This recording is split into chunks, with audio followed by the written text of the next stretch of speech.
Rencana pembangunan Tanjung Charat yang rencananya akan di groundbreaking pada awal tahun 2026.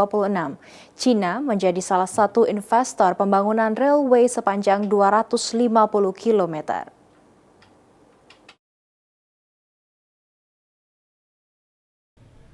Pembangunan Pelabuhan Samudra Tanjung Charat terus menjadi salah satu prioritas utama pemerintah Provinsi Sumatera Selatan. Bahkan Gubernur Sumsel Hermanderu meminta groundbreaking Pelabuhan Tanjung Charat dilakukan pada awal tahun 2026.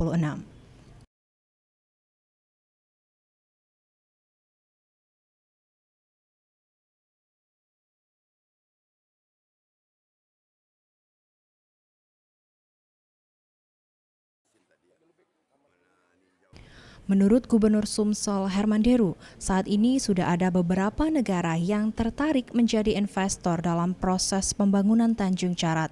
Salah satunya negara Cina menjadi investor railway sepanjang 250 km, sementara pembangunan tol dari Hutama Karya. Menurut Hermanderu, pembangunan infrastruktur seperti jalan tol dan jalan kereta api menjadi hal yang penting untuk mengintegrasikan langsung ke kawasan pelabuhan. Tapi saya minta di awal tahun itu ya Januari bisa Februari ini harus sudah groundbreaking karena peminat dari Cina untuk railway sudah datang.